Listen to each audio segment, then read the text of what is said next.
ஹீரோயினா அவங்க அப்பா அம்மா கிட்ட இருந்தெல்லாம் காப்பாத்தி ஹீரோ தான் அவனோட வீட்டுக்கே கூட்டிட்டு போய் ட்ரீட்மெண்ட் பார்த்துட்டு இருந்திருப்பான் அப்படின்னு சொல்லி போன பாட்டிலே சொல்லியிருப்பேன். டாக்டருமே வந்து செக் பண்ணி பார்த்துட்டு வயிற்றுல இருக்க குழந்தைக்கும் ஹீரோயினுக்கும் எந்த பாதிப்பும் இல்லை அப்படின்னு சொல்லிடுறாங்க. கொஞ்ச நேரத்திலேயே ஹீரோயினுக்குமே மயக்கம் வந்து தெளிஞ்சிருது. இவ உட்காந்து யோசிச்சுட்டு இருக்கப்பவே கரெக்டா ஹீரோவும் வந்துடுறான். நான் உன்னை பத்தி தப்பா நினைச்சது எல்லாமே என்னோட தப்பு தான், என்னை மன்னிச்சிரு அப்படிங்கிற மாதிரி ஹீரோயின் கிட்ட சாரியுமே கேட்கறான். ஹீரோயினுமே அதெல்லாம் நான் எதுவும் நினைச்சுக்கல அப்படிங்கிற மாதிரி சொல்லிடுறா. பட் இந்த குழந்தைய மட்டும் நான் வச்சுக்கலாமா அப்படின்னு சொல்லி ஹீரோ கிட்ட கேட்கிறப்ப ஹீரோவுமே இந்த குழந்தை நம்மளோட குழந்தை, நான் எப்படி வேணான்னு சொல்லுவேன் அப்படின்னு சொல்லி பேசிட்டு இருக்கான். இவங்க ரெண்டு பேரும் இப்படி பேசிட்டு இருக்கப்பவே ஹீரோயினோட மாமியார் வந்துடுறாங்க. வா வா உனக்காக நிறைய சர்ப்ரைஸ் வச்சிருக்கேன் அப்படின்னு சொல்லிட்டு ஒரு சூப்பரான பிளேஸ்க்கு கூட்டிட்டு போக அங்க போய் பார்த்தா அவளுக்கு தேவையான எல்லா பொருளும் இருக்கு. ஹீரோயினுமே இதெல்லாம் நான் யூஸ் பண்ணதே இல்லையா அப்படி சொல்றப்ப என் வீட்டு மருமக நீ யூஸ் பண்ணி தானே ஆகணும் அப்படிங்கிற மாதிரி சொல்லிட்டு மறுபடியும் இன்னொரு இடத்துக்கு கூட்டிட்டு போறாங்க. அங்க போய் பார்த்தா இன்னும் நிறைய கிஃப்ட்ஸ் இருக்கு.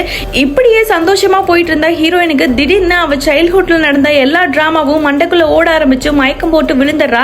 இப்பதான் ஹீரோ முடிவு பண்றான் இவளை இப்படி வீட்லயே வச்சிருந்தா சரி வராதுன்னு எகைன் அவ படிச்சுட்டு இருந்த காலேஜ்லயே கொண்டு போய் சேர்த்து விடுறான்.